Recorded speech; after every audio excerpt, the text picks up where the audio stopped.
Elle a sauvé un homme dans un véhicule hors de contrôle, sans imaginer qui il était. Quelques jours plus tard, elle découvre qu'elle a sauvé le duc, l'homme le plus puissant et influent de la région. Mais ce qui semblait être le destin se transforme bientôt en un secret dangereux et inattendu. Si vous aimez les histoires d'amour et de romance, regardez jusqu'au bout. Vous ne le regretterez pas. Abonnez-vous à cette chaîne et laissez un commentaire pour nous dire d'où vous écoutez cette belle histoire. Nous continuons.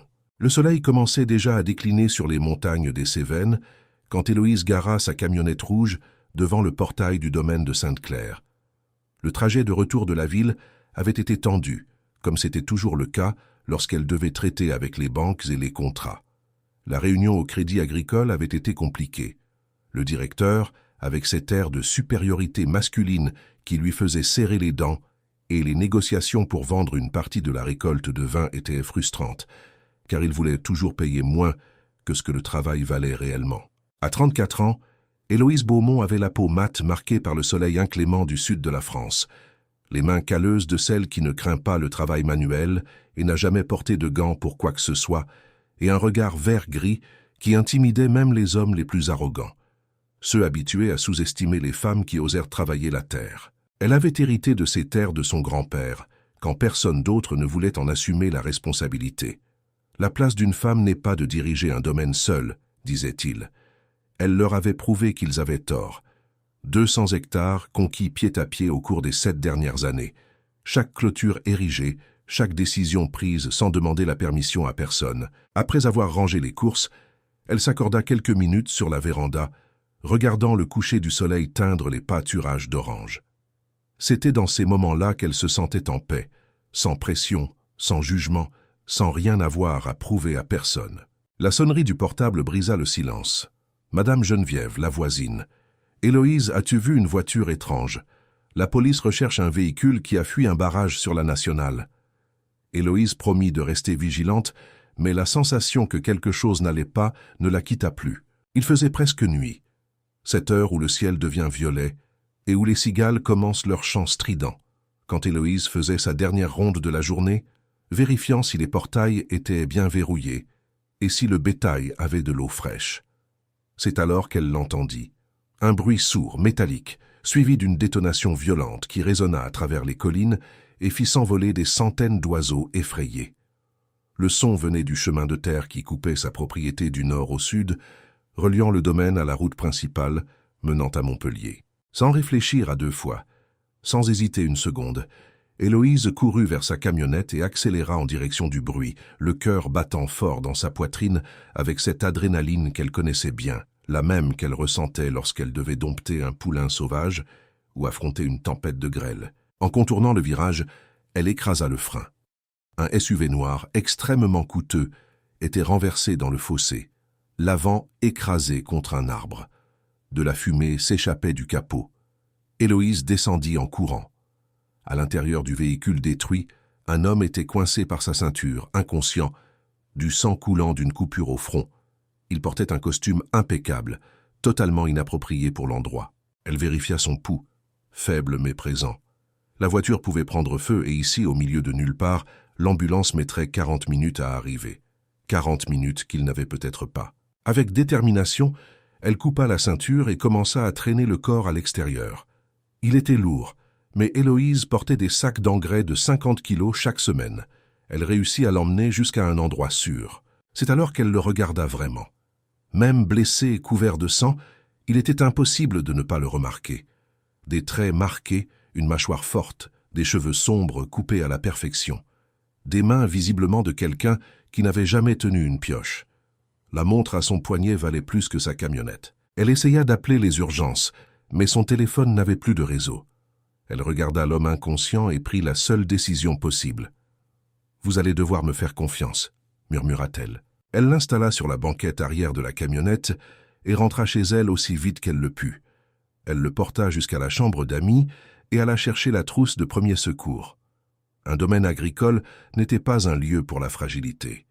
Elle avait appris à recoudre des plaies, bander des entorses, soigner des fièvres. Elle examina les blessures. La coupure au front nécessiterait des points de suture. Les côtes étaient meurtries, mais pas cassées. Le plus grand danger était la commotion. Elle nettoya la plaie, désinfecta et fit le meilleur pansement possible. Elle retira le costume ensanglanté, essayant d'ignorer sa gêne et le couvrit d'un drap propre. Elle examina ses affaires. Un portefeuille en cuir coûteux mais sans document. Pas de carte d'identité, pas de permis de conduire. Seulement des cartes bancaires, black, avec des noms qu'elle ne reconnut pas. Un téléphone détruit. Et une bague au doigt avec un blason gravé qui semblait important.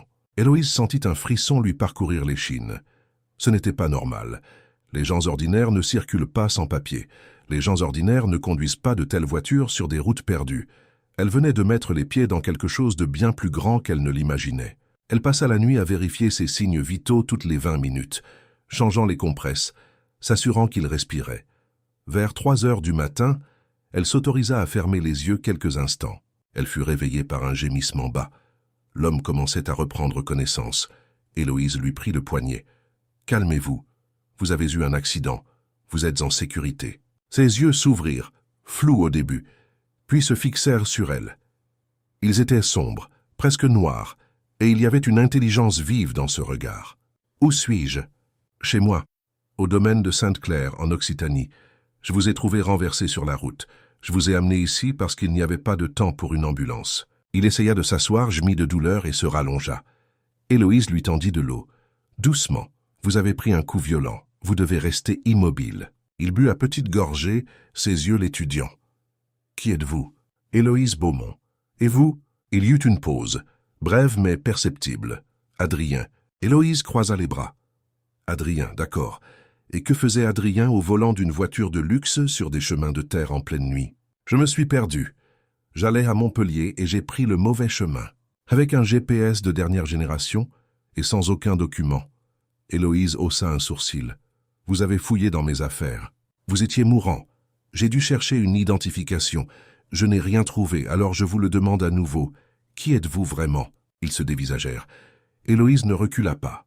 Elle avait l'habitude de fixer des taureaux enragés sans ciller. C'est lui qui détourna le regard le premier, un léger sourire aux lèvres. « Vous êtes différente. Et vous me cachez quelque chose. Mais peu importe. Dès l'aube, je vous emmène à l'hôpital et chacun reprend sa vie. » « Ah non, pas d'hôpital. » Héloïse fronça les sourcils. « Vous pourriez avoir une commotion cérébrale. Je ne peux pas aller à l'hôpital, pas maintenant. S'il vous plaît, donnez-moi juste quelques jours. » « Quelques jours? Vous croyez que c'est un hôtel? Je ne peux pas m'occuper d'un inconnu qui ment sur son identité. Je paierai ce que vous voudrez. J'ai juste besoin d'un endroit pour me rétablir, loin de l'attention. » C'était là. La confirmation qu'elle s'était impliquée dans quelque chose de compliqué. Les gens normaux ne fuient pas les hôpitaux. Elle aurait dû le renvoyer. Elle aurait dû appeler la gendarmerie. Mais quand elle regarda cet homme blessé, elle vit quelque chose dans ses yeux qui la fit hésiter. Un désespoir contenu. Contre tout bon sens, elle entendit sa propre voix. « 3 jours. Vous restez 3 jours, vous vous rétablissez et ensuite vous partez. Et pendant ces 3 jours, vous restez en dehors de ma routine. Vous ne causez pas de problème. Sommes-nous d'accord ?» Le soulagement sur son visage fut visible. « D'accord, merci. Ne me remerciez pas encore. Demain, vous devrez me raconter une meilleure histoire. » Elle sortit avant qu'il ne puisse répondre. En marchant dans le couloir, Héloïse essayait de comprendre pourquoi elle avait accepté. Cela n'avait aucun sens. Mais quand elle regarda par la fenêtre et vit l'aube se lever, elle sut que quelque chose avait changé. Cet homme mystérieux avait franchi la clôture soigneusement construite autour de son cœur qu'elle jurait impénétrable. Les 3 jours qu'Héloïse avait stipulés se transformèrent en 5. Adrien se remettait lentement, et elle soupçonnait qu'une partie de cette lenteur était délibérée. Il ne voulait pas partir, et elle, pour des raisons qu'elle refusait d'analyser, ne pressait pas son départ. La routine du domaine continuait.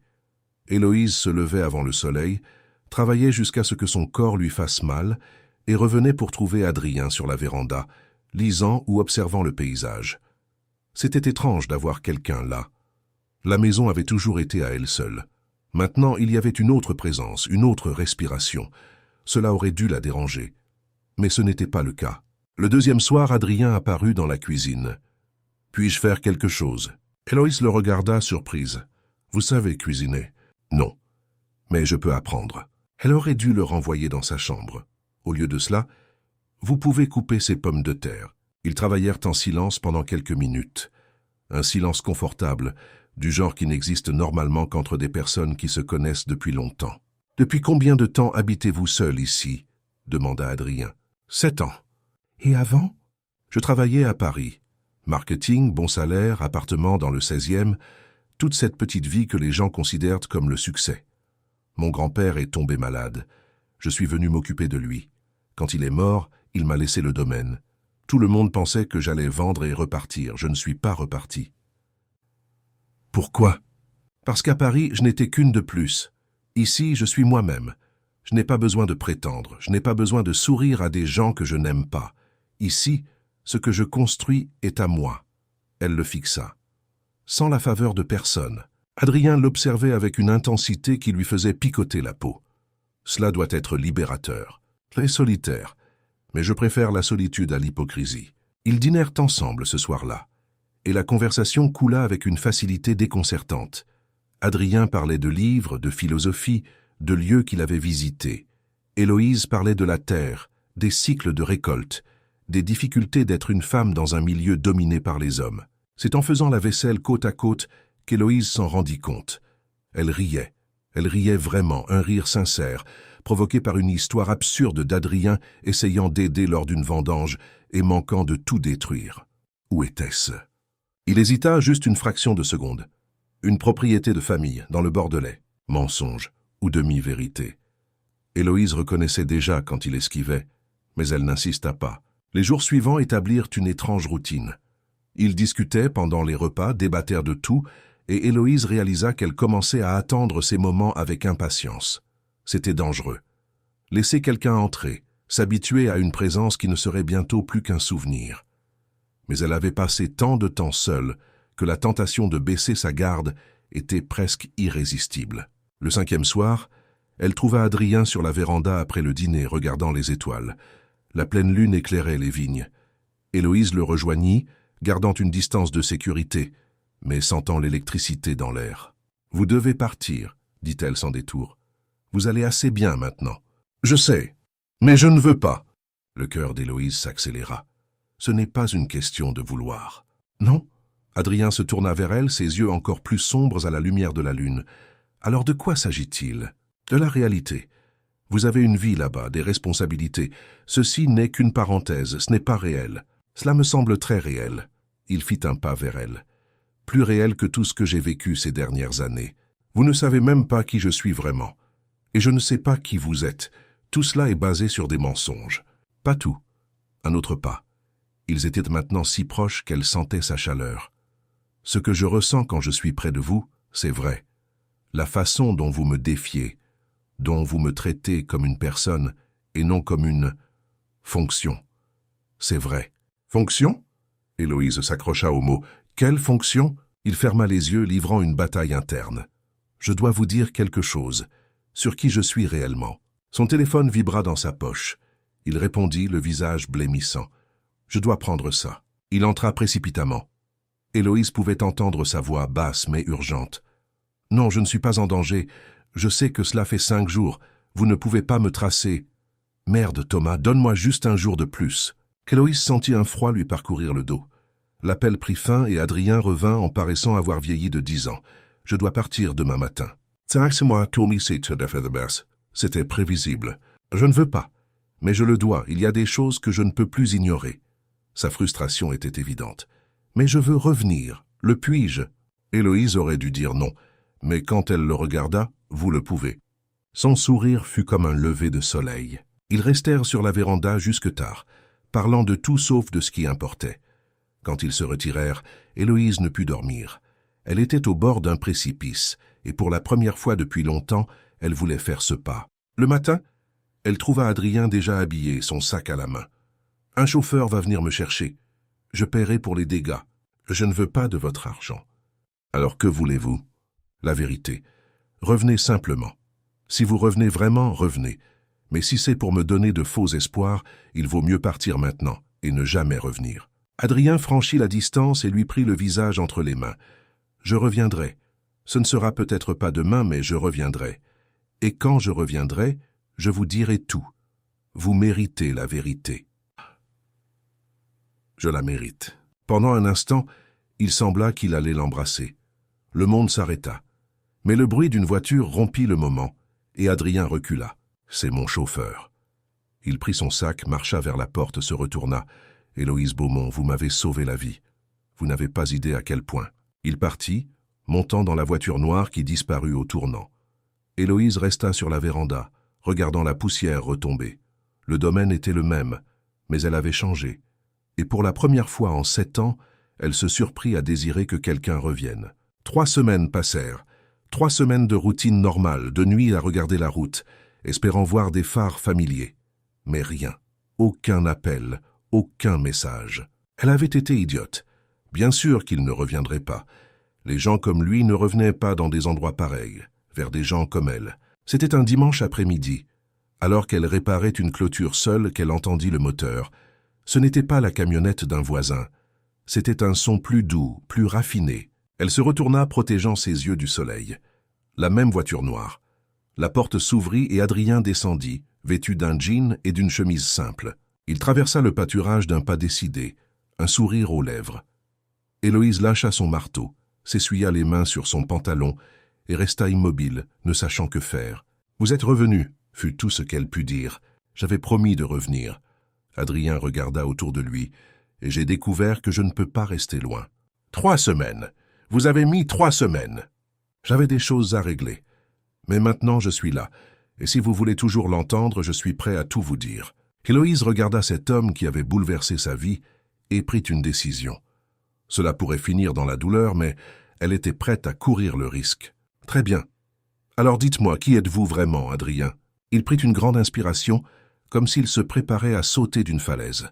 « Mon nom complet est Adrien Auguste de Valois-Saint-Germain, et je suis le gouverneur élu de la région Occitanie. » Le monde d'Héloïse s'arrêta de tourner. Héloïse eut l'impression de recevoir un coup de poing à l'estomac, de ceux qui coupent le souffle et laissent sans réaction pendant de longues secondes. Gouverneur. Il était le gouverneur élu de toute la région.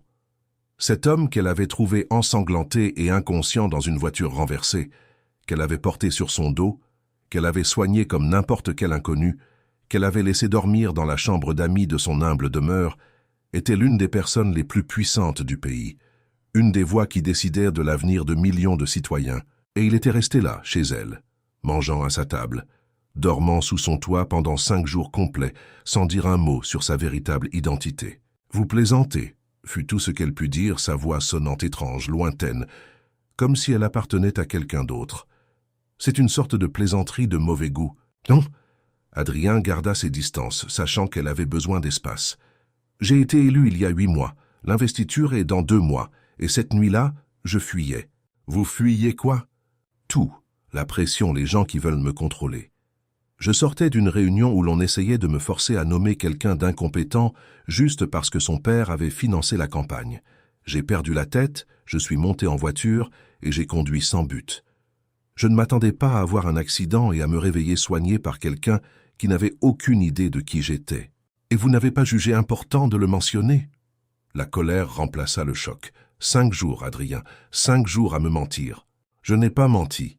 Je n'ai juste pas dit toute la vérité. C'est exactement la même chose. Vous vous êtes moqué de moi. Héloïse se détourna. Vous êtes resté là, à discuter, à rire, à me faire croire que peut-être... Que peut-être quoi? Adrien la contourna. Dites-le, que peut-être il y avait quelque chose de réel entre nous. Il n'y a rien. Comment pourrait-il y avoir quelque chose? Vous êtes le gouverneur élu. Je suis une agricultrice qui a du mal à payer ses factures. Nous vivons dans des mondes complètement différents. Et alors? Sa voix devint intense. Et alors si nous vivons dans des mondes différents? Vous croyez que ça m'importe? Les 3 dernières semaines ont été un enfer parce que je ne pensais qu'à vous, à votre sourire, à votre force, à la façon dont vous me regardiez comme si j'étais juste Adrien, pas le futur gouverneur, juste moi. Héloïse ferma les yeux. Vous ne comprenez pas. Quand les gens le découvriront, ils me détruiront.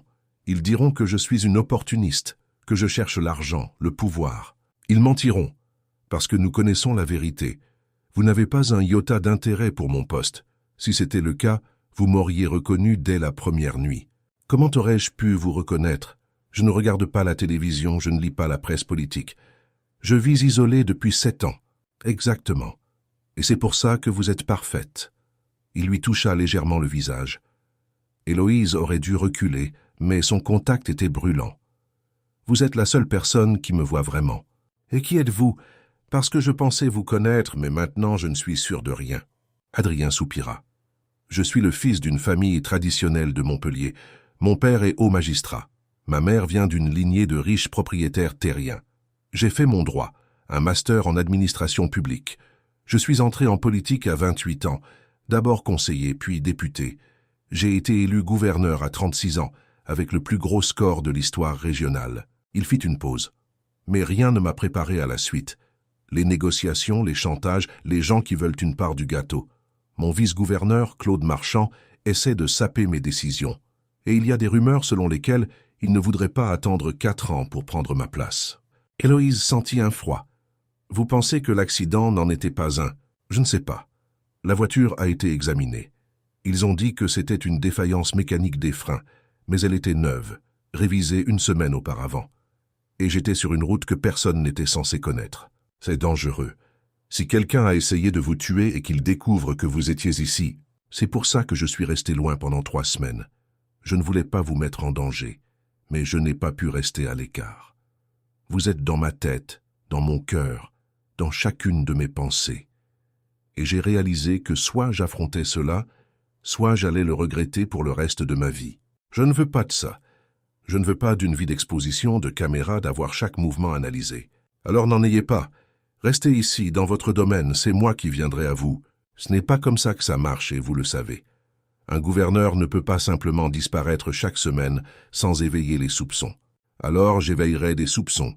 Peu importe. Vous ne pouvez pas dire ça.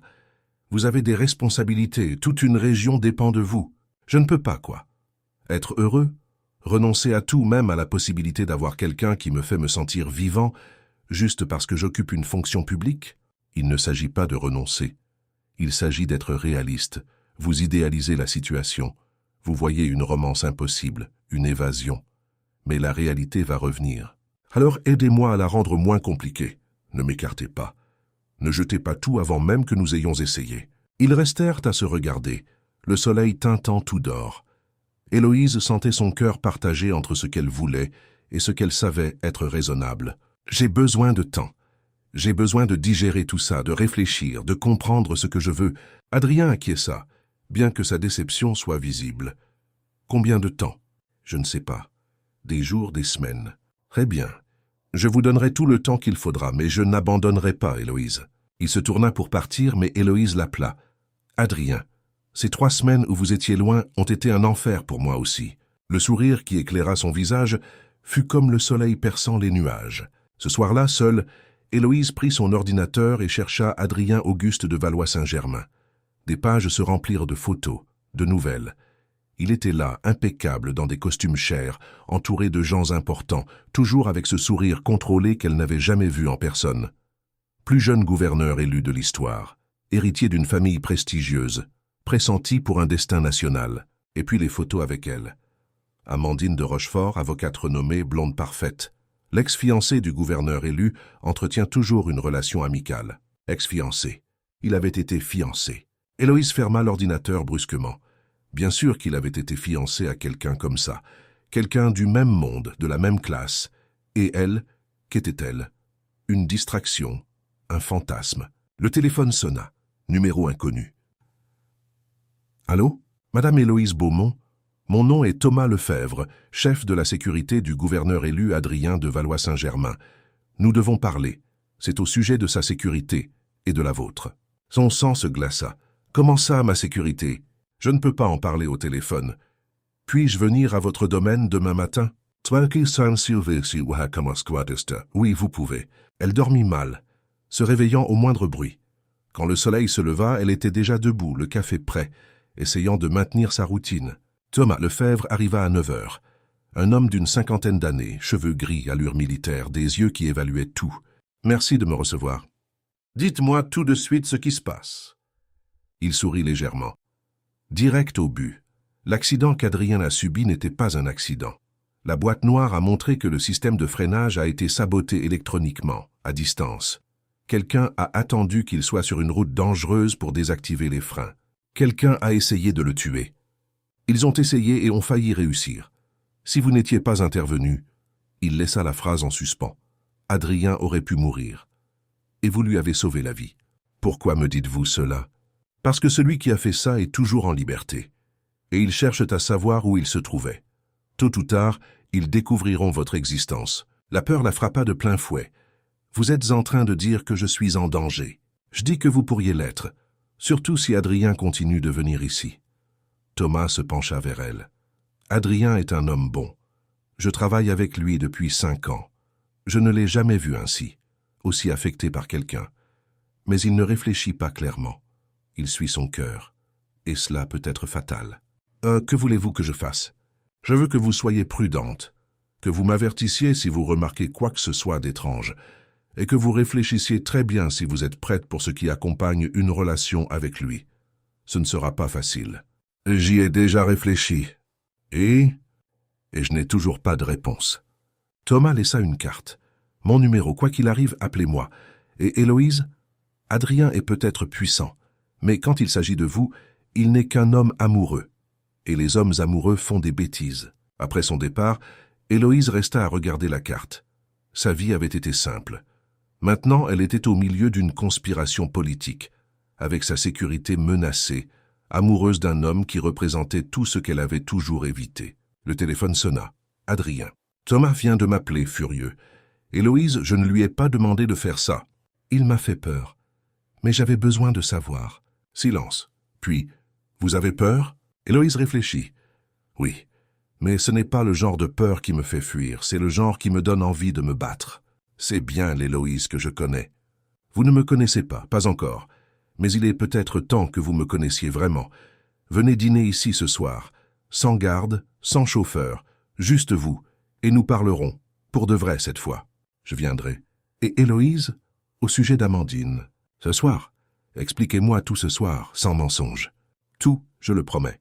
Et quand elle raccrocha, Héloïse ressentit quelque chose qu'elle n'avait pas ressenti depuis longtemps. De l'espoir. Effrayant, dangereux, totalement insensé. Mais de l'espoir, tout de même. Adrien arriva au crépuscule, conduisant lui-même une voiture banale, sans escorte. Héloïse le regarda descendre, vêtu d'un jean et d'une chemise blanche, les cheveux ébouriffés par le vent. Il semblait plus humain ainsi. Elle avait préparé un dîner simple. Poulet rôti aux légumes du jardin, gratin dauphinois, tarte au citron. Une nourriture honnête, comme tout dans sa vie. « Fais-moi, ça sent bon. »« Asseyez-vous. Je vais chercher le vin. »« Vous buvez du vin? »« Je fais mon vin, avec les raisins que je cultive ici. Ce n'est pas sophistiqué, mais c'est honnête. » Ils mangèrent dans un silence pesant, chargé de tout ce qui devait être dit. C'est Héloïse qui rompit la glace. « Amandine, parlez-moi d'elle. » Adrien posa sa fourchette.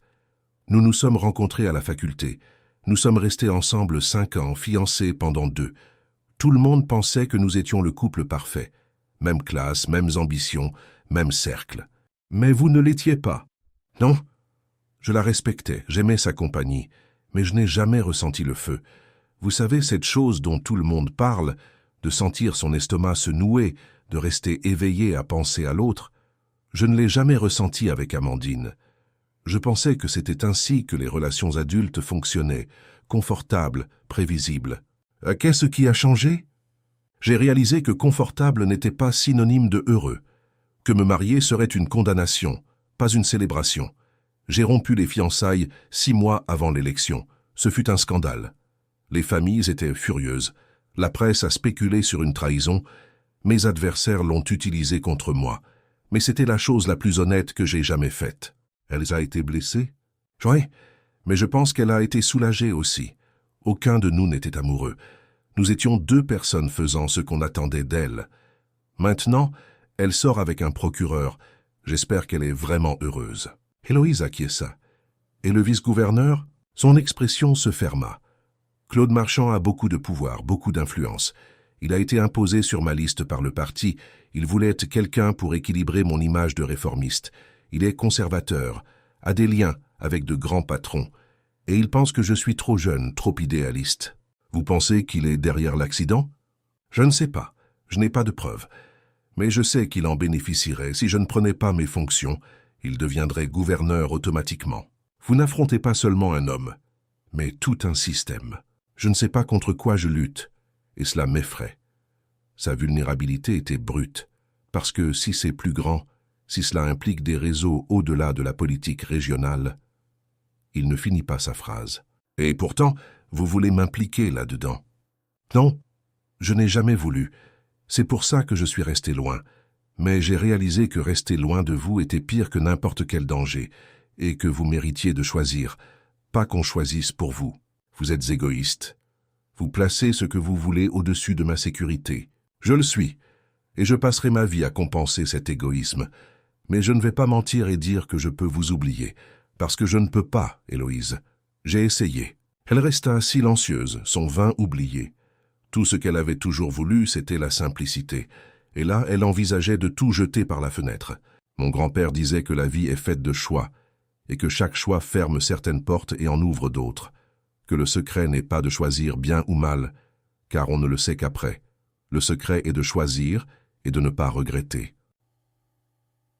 Une sage philosophie. C'était un homme sage.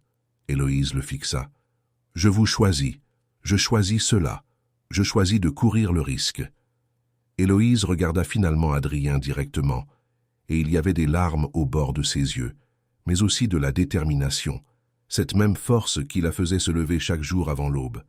Pas parce que je pense que ce sera facile, pas parce que je me berce d'illusions en pensant que l'amour conquiert tout. Je choisis parce que pour la première fois depuis 7 ans seul dans ce domaine, je veux plus que simplement survivre. Je veux vivre vraiment. Je veux sentir mon cœur s'emballer. Je veux courir le risque de souffrir car l'alternative est de rester ici, en sécurité, mais seul, et je ne le supporte plus. Le sourire qui illumina le visage d'Adrien fut comme le soleil se levant sur les Cévennes. Il se leva avec une telle force que sa chaise faillit basculer, contourna la table et attira Héloïse vers lui avec urgence, la serrant si fort qu'elle sentait son cœur battre contre le sien. Vous êtes sûr, parce qu'une fois que nous serons lancés, une fois que les gens sauront, il n'y aura pas de retour en arrière. Ce ne sera pas facile de vous protéger. Vous deviendrez une cible, Héloïse. Une cible pour ceux qui veulent m'abattre, pour la presse, pour les politiciens. Je sais. Et oui, je suis sûr. Et enfin, il l'embrassa. Ce ne fut pas un baiser doux, ce fut désespéré, intense, chargé de semaines de désirs contenus. Le monde aurait pu s'écrouler, Héloïse ne s'en serait pas rendu compte. Quand ils se séparèrent, tous deux essoufflés, son regard était fixé sur elle avec une intensité qui la faisait frissonner. « Reste, murmura-t-elle. Ce soir, reste. Je dois rentrer à Montpellier demain matin. Réunion, conférence de presse. Alors reste jusqu'à demain matin. Reste simplement. » Il l'embrassa à nouveau, plus lentement cette fois. « Je ne pourrai plus te quitter, tu le sais. Je ne pourrai plus rester loin. Alors ne reste pas loin. Viens dès que tu peux. » Ils passèrent la nuit à discuter, à s'embrasser, à planifier. Adrien serait discret, viendrait à des heures variées, dans des voitures différentes. Thomas organiserait une sécurité invisible. Éventuellement, il devrait officialiser, mais pas encore. Pas tant que la menace n'était pas neutralisée. À l'aube, allongés ensemble, il caressa son visage. « À quoi penses-tu » ? « Je me dis que c'est étrange. J'ai passé ma vie à faire ce qu'on attendait de moi, à suivre le chemin tracé. Et puis j'ai eu un accident sur une route perdue et je t'ai trouvé. Soudain, tout ce que j'ai construit semble insignifiant. Ce n'est pas insignifiant. Tu peux faire une réelle différence. Ne gâche pas ça pour moi. Je ne gâche rien. Je change mes priorités. Et s'il arrive un moment où tu dois choisir entre moi et ta fonction, Adrien ne répondit pas immédiatement. Finalement, j'espère n'avoir jamais à faire ce choix. Mais s'il arrive, j'espère avoir le courage de faire le bon choix. Quel est le bon choix? Celui qui me permet de me regarder dans la glace sans honte. Celui qui me permet de dormir en sachant que je n'ai pas trahi qui je suis. Et qui je suis, Héloïse, c'est quelqu'un qui n'abandonne pas les gens qu'il aime. C'était la première fois que le mot amour était prononcé, et son poids resta suspendu dans l'air. Quand Adrien partit avant le lever du jour, Héloïse resta sur la véranda à regarder les feux s'éloigner, sachant qu'elle avait tout changé. Les jours suivants établirent une nouvelle routine. Adrien venait quand il pouvait, toujours de nuit, toujours discret. Ils parlaient, planifiaient, s'aimaient avec une intensité qui les effrayait tous les deux. Mais la réalité continuait à gronder dehors. 2 semaines plus tard, Adrien arriva visiblement tendu. Que s'est-il passé? Thomas a découvert quelque chose, sur l'accident. Il y a un sénateur impliqué, le sénateur Auguste Dumont.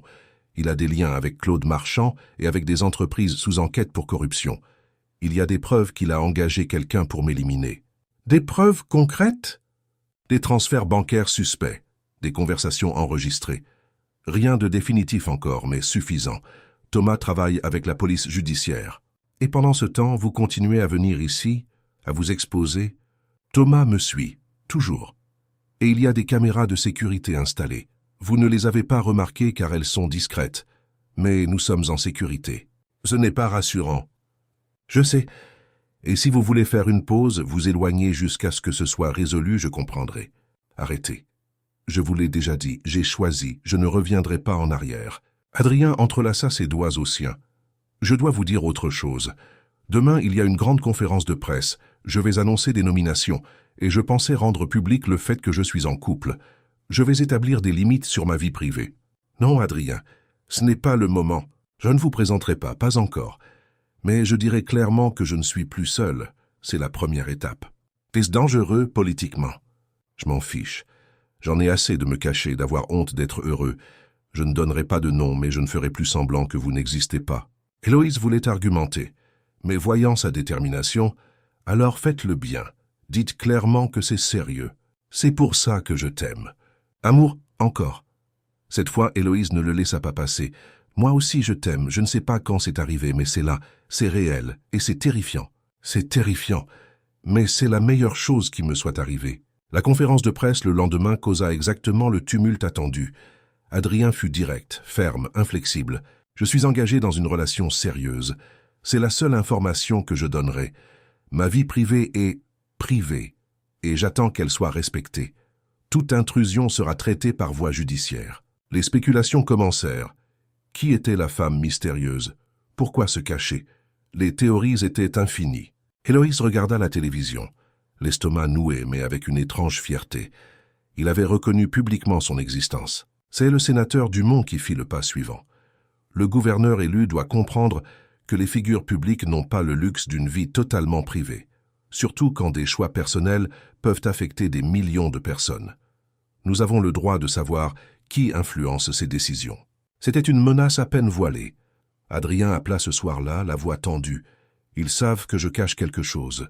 Ils vont chercher jusqu'à trouver. Alors il est peut-être temps d'arrêter de se cacher. Il est peut-être temps de montrer que nous n'avons rien dont nous devions avoir honte. Vous êtes sûr? Parce qu'une fois que votre nom sera public... Je sais, et oui, je suis sûr. Faisons-le selon nos termes, avant qu'il n'en fasse quelque chose de sale. Quand? La semaine prochaine. Cela nous donne le temps de préparer, et nous le ferons ensemble. Ensemble, comme il se doit. Mais ni Adrien ni Héloïse ne savaient qu'ils n'auraient pas une semaine. Car quelqu'un était déjà beaucoup plus proche, observant, attendant. L'attaque vint de là où Héloïse s'y attendait le moins.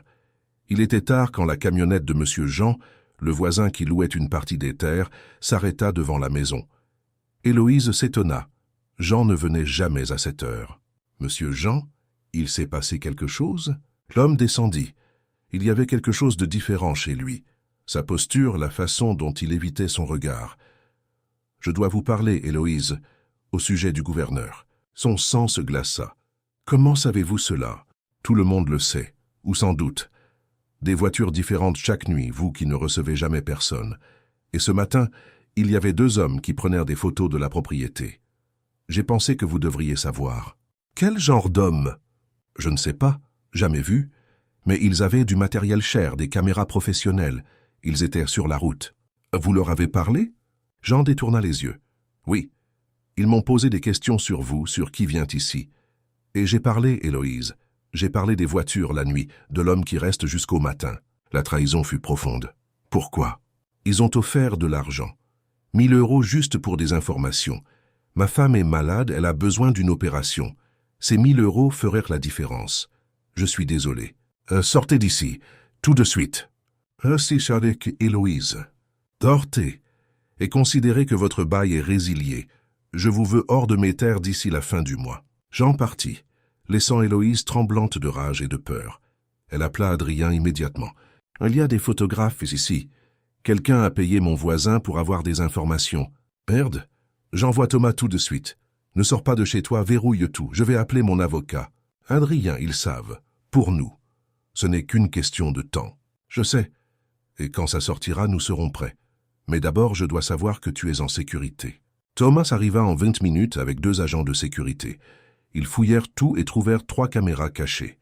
Des caméras professionnelles avec transmission satellite. Ce ne sont pas des paparazzis ordinaires, dit Thomas. C'est de la surveillance de haut niveau. Celui qui a fait ça a des ressources et de l'entraînement. Le sénateur? Probablement. Je vais emmener ça pour analyse, mais Héloïse, vous ne pouvez pas rester ici seule. J'habite ici. Je travaille ici. Je ne vais pas fuir. Je ne vous demande pas de fuir. Je vous demande d'être prudente. Le téléphone de Thomas sonna. Il répondit, son expression devenant grave. Compris, on y va. Il regarda Héloïse. C'était Adrien. La presse a déjà les photos. Ils vont publier demain matin. Ils ont des photos de vous deux sur la véranda, ensemble. Le sol se déroba sous ses pieds. Comment? Elles doivent avoir d'autres caméras, ou du matériel à longue portée. Adrien demande que vous veniez à Montpellier. Maintenant, il va faire une conférence de presse demain matin, il va contrôler le récit. Mais il veut que vous soyez là, à ses côtés, si vous êtes prête. À ses côtés? Devant toutes ces caméras? Il dit que c'est la seule façon de montrer qu'il n'y a rien de mal, que vous êtes juste 2 personnes tombées amoureuses. Mais c'est votre choix. C'était le moment qu'elle savait inévitable. Devoir choisir entre la vie qu'elle avait construite et l'homme qu'elle aimait. Ce n'était pas juste, mais la vie l'était rarement. J'y vais, mais j'ai besoin de quelques heures.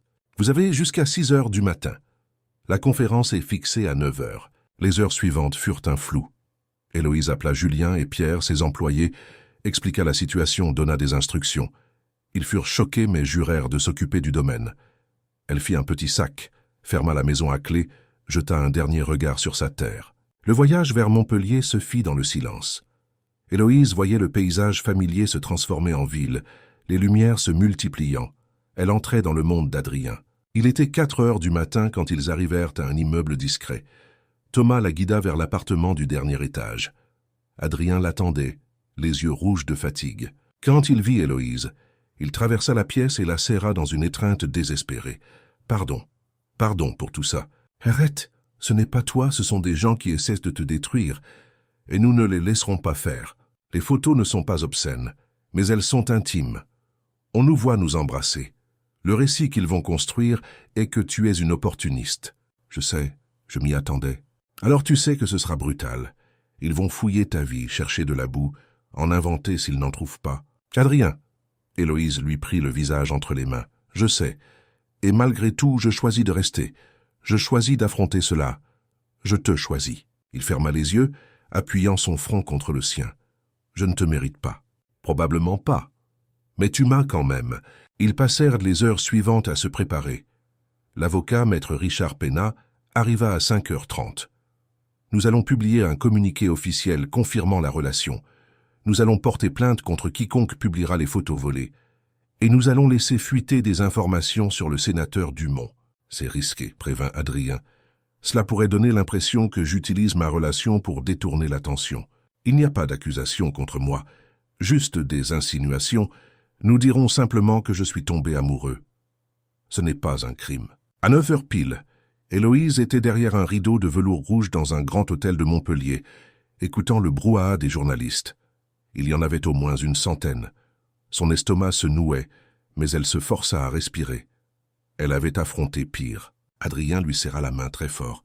« Dernière chance de changer d'avis. »« Non, » coupa Héloïse. « On le fait ensemble. » Ils entrèrent côte à côte. Les flashs furent aveuglants. Adrien la guida vers une chaise, puis se plaça devant le micro. « Bonjour, j'ai convoqué cette conférence pour clarifier les rumeurs. Oui, je suis en couple, avec Madame Héloïse Beaumont. Nous nous sommes rencontrés il y a 2 mois, suite à l'accident où elle m'a sauvé la vie. Nous sommes tombés amoureux. » Les journalistes crièrent des questions. Adrien leva la main. « Laissez-moi finir. Héloïse est agricultrice. Elle dirige son domaine seule depuis 7 ans. Elle n'est pas une figure publique et ne devrait pas subir cet examen. Mais elle est ici parce que nous pensons que la transparence vaut mieux que les spéculations. » Les questions fusèrent. « Monsieur le gouverneur, n'est-il pas discutable de garder cela secret pendant 2 mois? Je ne vois rien de discutable à vouloir protéger l'intimité d'une relation naissante. Madame Beaumont, Que répondez-vous à ceux qui disent que vous profitez de sa position? Héloïse se leva et s'approcha du micro.